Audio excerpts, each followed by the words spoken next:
तो वळला आणि हसत म्हणाला, वेलकम क्वीन बी. सनी, हे सगळं काय आहे आणि का? ती थक्क होऊन विचारते. त्याने तिच्यासाठी खुर्ची ओढली. लेडीज फर्स्ट, तो म्हणाला आणि तिला बसवलं. थोड्याच वेळात एक वेटर शॅम्पेन घेऊन आला. सनीने ती घेतली आणि दोघांच्या ग्लासमध्ये ओतली. त्याच्या टाईट शर्टमधून त्याचे बायसेप्स स्पष्ट दिसत होते. आराध्याने मनातच विचार केला, हा खरंच हॉट आहे. तिने आजूबाजूला पाहिलं, बाकी सगळे टेबल रिकामे होते. आपण पहिले ग्राहक आहोत का? तिने विचारलं. तो हसला. आपण पहिले आणि शेवटचे ग्राहक आहोत. देवा, तू हे ठिकाण विकत घेतलंस का? फक्त एका रात्रीसाठी? तो डोळा मारत म्हणाला. तू वेडा आहेस का? तिने हसत म्हटलं. मी इच्छितो आपली पहिली डेट परफेक्ट असावी. सनी शांतपणे म्हणाला. सनीने मेनू उघडला आणि दोघांसाठी काय ऑर्डर करायचं हे निवडू लागला. आज तो खूपच आकर्षक दिसत होता.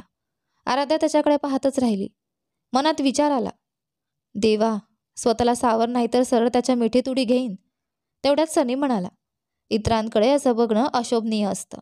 त्याची नजर अजूनही मेनूवर होती. आराध्या खोकत म्हणाली, त्यात माझी चूक नाही, तुझी आहे. तो मंद हसला. म्हणजे मी सेक्सी, हॉट, अट्रॅक्टिव्ह दिसतोय असं म्हणतेस? तुझा अहंकार वाढवायचा माझा हेतू नाही. पण हो, आज तू थोडा तरी चांगला दिसतोयस. तू खोटं बोलतेस. त्याने भुवया उंचावल्या. ठीक आहे, ठीक आहे, आज तू खूपच हॉट दिसतोयस. तिने हात वर केले. तो मोठ्याने हसला. तूही काही कमी नाहीस. आज तू अगदी चमकतेस. त्याने तिच्याकडे वरून खालपर्यंत पाहिलं. त्याच्या डोळ्यांमध्ये एक तीव्र इच्छा चमकली. तो ओठ चाटून गेला आणि मग नजरेचा तो संपर्क तोडला, स्वतःला आवरण्यासाठी. वातावरणात एक गोड ताणलेली शांतता पसरली. आराध्या थोडी गोंधळली आणि खिडकीबाहेर पाहू लागली. काचेतून संपूर्ण मुंबई तिच्या डोळ्यांसमोर होतं. तेजस्वी दिव्यांनी आणि तारकांनी सजलेलं. खाली शहर जणू खेळण्यासारखं लहान वाटत होतं. वा, सनी, हा व्ह्यू अप्रतिम आहे, तिने विस्मयाने म्हटलं. तो हलकेच हसला. तेवढ्यात वेटर आला आणि त्यांची ऑर्डर घेतली. सनीने तिच्यासाठीही निवडलं होतं. काही वेळात जेवण आलं आणि त्याचा सुगंधच पुरेसा मोहक होता. किती स्वादिष्ट आहे, आराध्याने आनंदाने म्हटलं. आपली डेट आहे, बरोबर? सनीने हसत विचारलं, ताटातून एक घास घेत. हो. मग आज आपण एकमेकांना अधिक चांगलं ओळखायचंय. बरोबर. मग माझ्या प्रश्नांची उत्तरं दे, तो म्हणाला. विचारा महाराज, तिने हसत म्हटलं. तू मला इतकं का प्रेम करतेस? त्याने अचानक विचारलं. आराध्या थोडा वेळ शांत झाली. खोल श्वास घेतला आणि म्हणाली, मला खरंच माहीत नाही मी तुला का प्रेम करते. पण तुझ्यासोबत असताना मला सुरक्षित वाटतं. तुझ्याशिवाय मी जणू एखाद्या अपूर्ण कोड्याचा तुकडा वाटते. तुझं नाव ऐकलं की मन हसतं आणि डोळे चमकतात. आणि तुझे डोळे, मला आयुष्यभर तेच पाहायचे आहेत. आणि शेवटी मला माझ्या बिछाण्यात तुझा सुगंध हवा असतो, सगळ्या दिवसाचा थकवा नाहीसा करणारा. तिचं बोलून संपलं तेव्हा सनी शांत होता.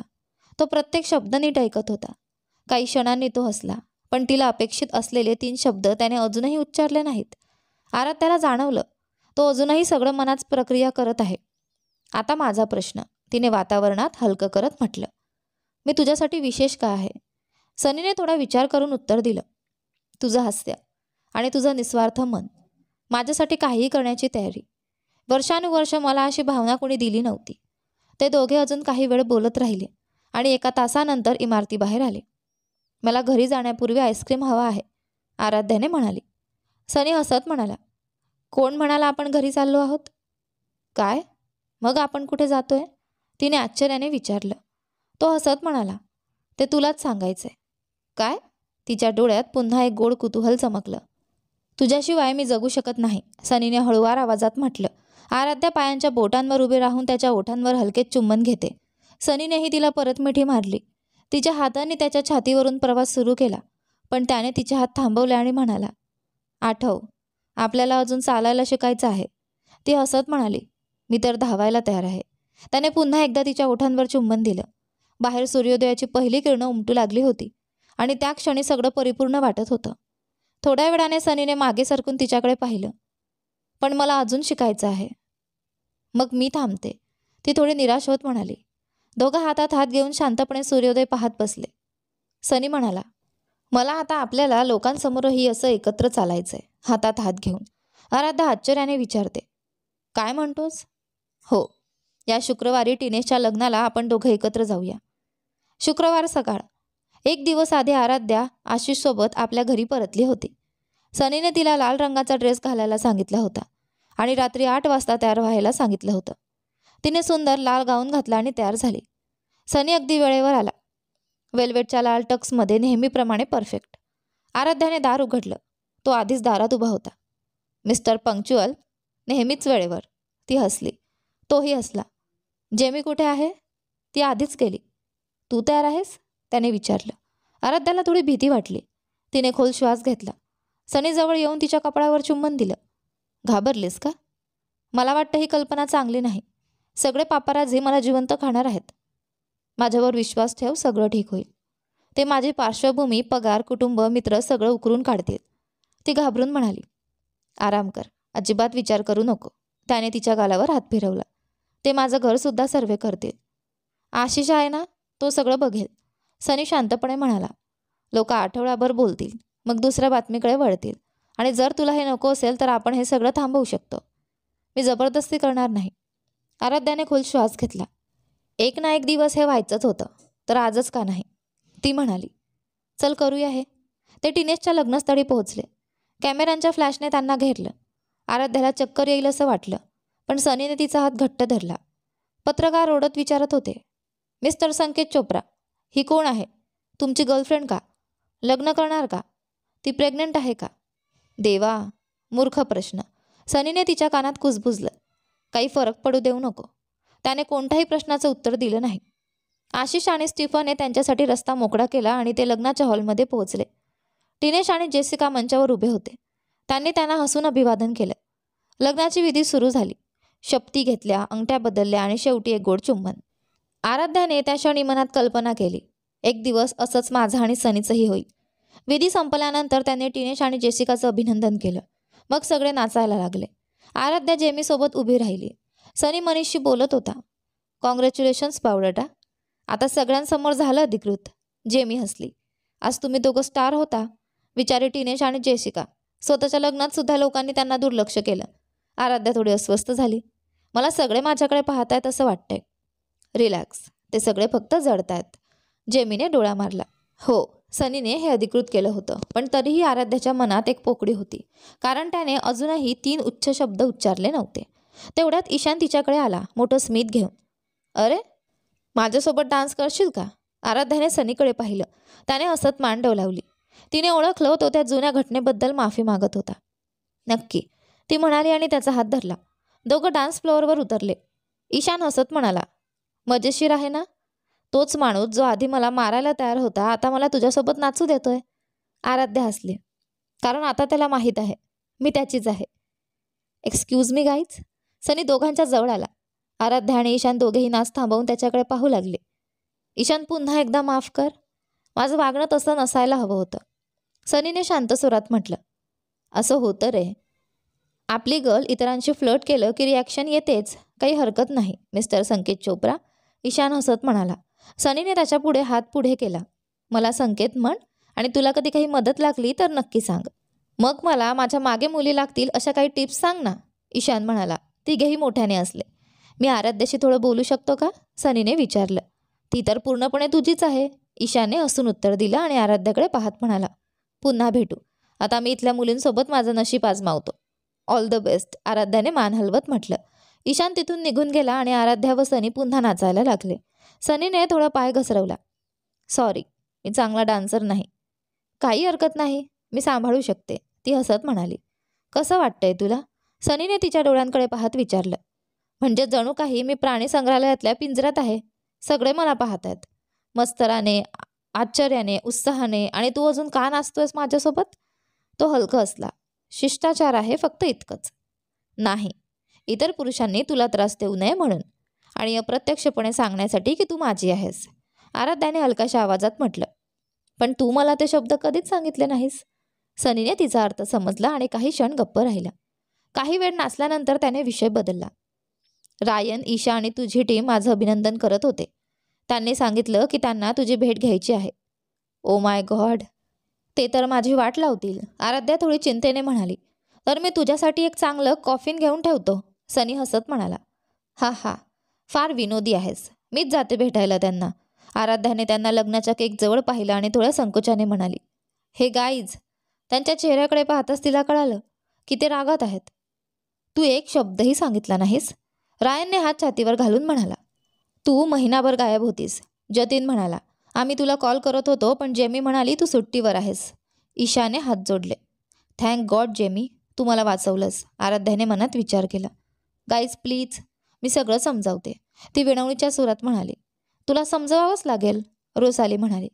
खरं तर आम्ही आधी एकमेकांना ओळखत होतो. इथे जॉईन होण्याआधीच आम्ही भेटलो होतो. त्याला मला इथे पाहून धक्का बसला म्हणून त्याने मला आपली पर्सनल असिस्टंट म्हणून ठेवले. गोष्टी हळूहळू नीट झाल्या म्हणून आम्ही सार्वजनिकपणे बाहेर आलो. तोपर्यंत त्याने मला शांत राहायला सांगितलं होतं. आराध्याला त्यांना खोटं सांगायला आवडत नव्हतं, पण ती सगळं खरं सांगू शकत नव्हती. कारण हे जर इतरांच्या कानावर पडलं तर भुकेल्या पत्रकारांसाठी तो एक नवीन बेट ठरला असता. किमान आम्हाला आधी सांगितलंच तरी बरं झालं, ईशाने थोड्या रागाने म्हटलं. माझा वेळ वाया गेला नाही त्याला पाहताना, आराध्याने हलक्या स्मिताने म्हटलं. पण आम्ही आनंदी आहोत, जतीन आणि रायन एकत्र म्हणाले. आता आमच्या ऑफिसमधील सुंदर मुली वेळ वाया घालवणार नाहीत. घेतलेल्या माणसावर लक्ष देऊन त्या इतर सुंदर मुलांकडे वळतील. त्यांनी डोळ्यांनी इशारा केला. आराध्याला ते ऐकून हसू आलं. बरं, मग नंतर धन्यवाद द्या. ईशा आणि रोसालीने डोळे फिरवले. नडीतल्या डुक्करालाही तुमच्याकडे लक्ष जाणार नाही. पण तुम्ही तर पाहाल, त्या हसल्या. किती निर्दयी, आम्ही एकत्र म्हटलं. सगळे एकत्र हसले. अरे अभिनंदन, त्याने तिला शुभेच्छा दिल्या. धन्यवाद गाईज, आशा आहे तुम्ही मला हे लपवलेल्या गोष्टीस माफ कराल. पार्टीशिवाय नाही. मग ठरलं, आराध्याने त्यांना हळूच मिठी मारली. तिला अशा मित्रांसोबत राहून खूप आनंद झाला. कुठलाही मत्सर, कुठलीही स्पर्धा नाही. रायन आणि जतीन काही मुलींना पाहून तिथून निघून गेले. म्हणजे तुम्ही महिनाभर सुट्टीवर होतास त्याच्यासोबत, ईशाने विचारलं. हो, असंच काहीसं. कुठे गेले होते तुम्ही दोघं? नाही, खरं तर आम्ही घरातच राहिलो. ओ माय गॉड, सगळं तपशील सांग. काहीच सांगायला नाही गाईच, खरोखर तू कंटाळवाणी आहेस. पण काही मिळालं असेल तर सांगायला हवं, काही लपवू नकोस, आराध्याने हलक्या स्मिताने म्हटलं. अगदी बरोबर, माफ करा गाईच. सनी जवळ आला आणि तिच्या कमरेभोवती हात ठेवले. हो मिस्टर संकेत, ईशाने उत्तर दिलं. पण यावेळी फक्त आदराने, कुठलाही आशय नाही. म्हणजे आपल्याला जायचंय, ऑफिसमध्ये भेटू, म्हणत त्यांनी तिथून निघून गेले. आपण कुठे जात आहोत, आराध्याने विचारलं. माझ्याकडे काही चित्रपट आणि गेम्स बघायला. छान, मला आधीच ही गर्दी आवडत नाहीये, पण घरी जाण्यापूर्वी आईस्क्रीम हवी आहे. तिने हलक्या भावनेने त्याच्या कपडावर चुंबन घेतलं. मला वाटतं मला आईस्क्रीमची फॅक्टरी खरेदी करावी लागेल. नाही, तू असं करू नकोस, मला आईस्क्रीम हवी नाही, आराध्या घाबरली. हा, मी फक्त मजा करत होतो. दिवस असे आनंदाने गेले. सुरुवातीला सर्व मॅगझिन्स, वृत्तपत्र, TV चॅनल्स हेडलाईन करत होते आराध्या आणि सनीबद्दल, की संकेत चोप्रा पहिल्यांदा सार्वजनिक ठिकाणी मुलीसोबत. भारतीय मुलीने आपल्या देशातील हॉटेस्ट माणसाचं हृदय जिंकलं. संकेत आराध्या भेटले कसे, अशा अनेक खोट्या कथा. पत्रकार दररोज तिच्या घरी येऊन फोटो काढत होते. पण आशिषने सर्व काही नीट हाताळलं. त्याने कुणालाही तिच्या जवळ येऊ दिलं नाही. त्याने आपलं काम परफेक्ट केलं. रोज ऑफिसमध्ये तो तिला आणि जेमीला सोडत आणि घरी आणत असे. सनीच्या म्हणण्यानुसार हळूहळू पत्रकार दुसऱ्या बातम्यांकडे गेले, त्यांना सोडून. हा बदल योग्य होता. सप्ताहाच्या शेवटी ती आणि सनी एकत्र वेळ घालवत असत. कधी सनीच्या घरी, कधी तिच्या घरी. कधी तो तिला विदेशात घेऊन जात असे. ऑस्ट्रेलिया, इजिप्त, स्पेन, आपल्या प्रायव्हेट जेटमध्ये. पण त्याने कधी शारीरिक स्पर्श केला नाही, फक्त चुंबन सोडून. जेव्हा ती त्याच्यासोबत रात्र घालवायची, त्याला सतत दुःस्वप्न येत असे. ती त्याला सांत्वन देईपर्यंत तो परत झोपेत जात नसे. एकदा तिने त्याच्याबद्दल विचारलं, पण त्याने दुर्लक्ष केलं. तिला ठाऊक होतं की तक्रार करणे योग्य ठरणार नाही, परंतु त्याला अशा अवस्थेत पाहून तिला दुःख होत असे. तिला आशा होती की लवकरच तो उघडून बोलेल, ज्यामुळे ती त्याला मदत करू शकेल. 3 महिने झपाट्याने गेले. ती दररोज त्या 3 जादुई शब्दांची वाट पाहत होती, जे तिला पूर्णपणे त्याच्याशी जोडतील. पण तो अजूनही ते बोलला नाही. तरीही तिची आशा कायम होती की एक दिवस तो शब्द तिला नक्कीच ऐकवेल. जेमी आणि अक्षय खूप जवळ आले होते. ते एकत्र वेळ घालवू लागले. अनिता महिन्याभरानंतर परत आली आणि घडलेल्या घटनेबद्दल ऐकले. ती फक्त आकाशात होती आणि तिला अभिनंदन दिलं. महिनाभरानंतर ती परत निघून गेली. आता ती स्पेनमध्ये होती. तिच्या मनात आशा होती की एक दिवस तीही असंच स्थिर आयुष्य अनुभवेल, जसं ती अनुभवत होती. ती नियमितपणे सणीसाठी सूट डिझाईन करत असे, कोणत्याही विशेष कार्यक्रमासाठी. हे इतरांचेही लक्ष वेधून घेते. काही जण सनीला विचारत होते, हे माझ्यासाठी नाही का? सनीने तिला याबद्दल माहिती दिली, परंतु तिने नकार दिला आणि आपल्या कामात मग्न राहिली. ती फक्त सनीसाठी डिझाईन करायला आनंदी होती. ती ते प्रेमाने करायची आणि दुसऱ्यांसाठी असे करणे शक्य नव्हते. शिवाय तिला निर्यातसाठी देखील डिझाईन तयार करावे लागत होते, त्यामुळे ती नकार देत असे. जे ती करत होती त्यात तिला खूप समाधान मिळायचे. काम शांत होते, पण काही मुली सनीच्या आसपास असल्यामुळे तिला मत्सर आणि रागाने पाहत होत्या. तिने त्याकडे दुर्लक्ष केले. काही जण मात्र तिला सन्मानाने पाहत होते, जणू काही ती त्यांच्या बॉसची प्रेमिका असावी.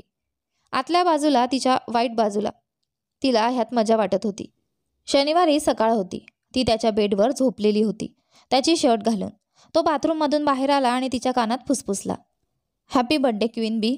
ती झोपल्यासारखी अभिनय करत काही उत्तरं देत नव्हती. त्याने आपलं डोकं हलवलं आणि त्याच्या केसांमधील ओले थेंब तिच्यावर पडले. ती हसली. सनी, थांब. ती जागे होऊन पलंगावर बसली. त्याने तिच्या कपाळावर चुंबन घेतलं. तुला आठवतं का? तुला वाटतं मी विसरू शकते? तयार हो, आपण एका ठिकाणी जाणार आहोत. कुठे? जाशील तेव्हा पाहशील. छान, उत्तम, तिने डोळे फिरवत म्हणाली. ती अंघोळ करते आणि निळ्या शर्ट आणि पांढऱ्या पट्ट्यांच्या पॅन्टमध्ये बदलते. तो आधीच तिच्यासाठी थांबलेला होता. सँडल रंगाचा ऊनी लॉंग स्लीव्स टी शर्ट आणि काळ्या जीन्स घालून. तो फोनवर मेसेज टाकत होता. तयार? हो. ते आराध्याच्या घरी थांबले. ती आश्चर्यचकित झाली. खरंच माझ्या घरी? तिने हसून उत्तर दिले. काय वाटतं तुला? ती त्याच्यासोबत बाहेर जाण्याची अपेक्षा करत होती. काही नाही. ठीक आहे, ती थोडी निराशा दाखवत म्हणाली. तिने बेल वाजवली आणि जेमीला उघडण्याची वाट पाहत होती. तिचा फोन वाजला. स्क्रीनवर डॅड दिसले, पण नंबर चुकीचा होता. दरवाजा उघडल्याचा आवाज ऐकून ती डोकं वर करायला थांबली आणि स्तब्ध झाली. समोर उभ्या असलेल्या व्यक्तीला पाहून ती पुतळ्यासारखी उभी राहिली. Hello buttercup. तिचे वडील हसत उभे होते. शब्द हरवले. त्यांनी पुन्हा हसत म्हटलं. ती त्यांच्याकडे धावत गेली आणि घट्ट मिठी मारली. बटरकप, तू मला भावनिक करतेस. डॅड. डॅड कसे कसे तुम्ही इथे आलात? ती आश्चर्यचकित झाली. सर्व श्रेय संकेतला जातं, वडील म्हणाले. सनी. ती अजूनही आश्चर्यचकित होती. त्याने मला तिकीटं पाठवली आणि तुझ्या वाढदिवसाच्या सरप्राईजसाठी येण्याची विनंती केली. आता तू त्याच्या शब्दांवर लक्ष देत आहेस. तुला माहिती आहे, मी आधीच इथे येण्याची योजना करत होतो. त्याने तिकीट अचूक क्षणावर पाठवले, त्यामुळे मला ही संधी मिळाली. तुम्ही दोघे आज जाणार आहात की सर्व दिवस इथेच उभं राहणार? सनी तिच्या मागून आला. सॉरी. चला जाऊया. डॅडला तिने आत नेले. सनीही घरात पाऊल टाकतो. ती त्याला जवळ ओढून चुंबन देते. खूप खूप धन्यवाद. धन्यवाद देण्याची गरज नाही. सनीने हलकेच तिचे हात घासले. ती लिव्हिंग रूममध्ये प्रवेश करते. दिवे नसल्यामुळे रूप अंधारलेले होते. डॅड, इतका अंधार का आहे? ती म्हणाली. उत्तर काही मिळालं नाही. ती लाईटचा स्विच ऑन करते आणि सर्वत्र एकसारखे आवाज ऐकू आले. Happy birthday. ती थक्क होऊन मागे पाहते. तिचे सर्व मित्र रेयान, ईशा, जतीन, रोसाली, जेमी, अनिता, अक्षय तिथे होते. सनीचं कुटुंब, सुनीता, शेखर, रितिका, जितेश उपस्थित होते. अंजू आणि जुली देखील आले होते. ती आश्चर्यचकित आणि आनंदाच्या अश्रूंनी भरून गेली. खूप खूप धन्यवाद सगळ्यांना. सनी तिच्या कानात खुसफुसला. Happy birthday. पुन्हा एकदा स्वीटहार्ट. पार्टी सुरू. अनिताने आनंदाने ओरडली. सर्वांनी एकत्र केक कापला आणि पार्टी सुरू झाली. नंतर सगळ्यांनी तिला शुभेच्छा दिल्या आणि त्यांचे गिफ्ट शेअर केले. अनिता, हे सरप्राईज आहे. तुला इथे असेल असं मी अपेक्षित केलं नव्हतं. ओह, शटअप. माझ्या बेस्ट फ्रेंडच्या बर्थडेला मी कसं मिस करू शकते? तिने मिठी मारली. आणखी एक कारण, सनीने मला त्याच्या प्रायव्हेट जेटने इथे पाठवलं. प्रायव्हेट जेटला कोण नाही म्हणतं? काय? ती थक्क झाली. तो आज तुझ्या आयुष्यातले सर्व लोक उपस्थित राहावे अशी इच्छा बाळगत होता, म्हणून त्याने मला येण्याची विनंती केली. ती मनापासून हसली आणि विचार केला, सनी, त्याने हे सर्व तिच्यासाठी आयोजित केलं होतं. रितिका आणि जितेश तिला मिठी मारत म्हणाले. Happy birthday sister in law. रितिकाने हसत शुभेच्छा दिल्या. माझ्या मेंदू नसलेल्या भावासोबत राहिल्याबद्दल धन्यवाद. जितेशने सनीवर हसत टोमण्यात म्हटलं. हा हा, पण त्याचं हृदय आहे. ती थोडी हसली. हो, मी आता पाहतोय. पण तिने जे बोललं, ती छोट्या केसांची मुलगी कोण होती? माझी जवळची मैत्रीण अनिता. ती फोटोग्राफर आहे. तिच्यामुळे मी तुझ्या भावाशी भेटले. सनीने उत्तर दिलं. मग मला तिला धन्यवाद द्यावा लागेल. सावध रहा. ती गुलाब आहे, पण काटे पण आहेत. सनीने असंच सांगितलं. ती डोळे घुमवत तिच्या जवळ गेली. मनात ती विचार करत होती. जितेशला ती नाकावर हातच देईल. पण आश्चर्यजनकपणे ते दोघे छान जुळले. दूरवर ती पाहत होती की डॅड आणि सनी काहीतरी गंभीरपणे चर्चा करत आहेत, पण सर्वांच्या चेहऱ्यावर आनंद दिसत होता. हॅपी बर्थडे हनी. सुनीता आणि शेखर तिच्या जवळ आले. इथे आलात त्याबद्दल धन्यवाद सगळ्यांना, ती म्हणाली. हे आमचा आनंद आहे डार्लिंग. सुनीताने हसत म्हटलं आणि शेखरकडे पाहिलं. त्यांनी मान हलवली. आमच्याकडे तुझ्यासाठी आणखी एक लहान गिफ्ट आहे. आणि तिला एक लहान ज्वेलरी बॉक्स दिला. तिने उघडला आणि आत एक नेकलेस होता, ज्यावर फुलांची डिझाईन होती. त्यांची पंखुडी पांढरी होती आणि डायमंड्सनी सजलेली, तर मधली जामण लाल रंगाची आणि एम्ब्रॉयडने भरलेली होती. दिव्यांच्या प्रकाशात ते चमकत होतं. हे आमच्या कुटुंबाची परंपरा आहे, शेखरने सांगितलं. आम्ही आमच्या नवीन कुटुंब सदस्याचं स्वागत गिफ्टने करतो. हे खूप सुंदर आहे, पण ती थोडी संकोचली.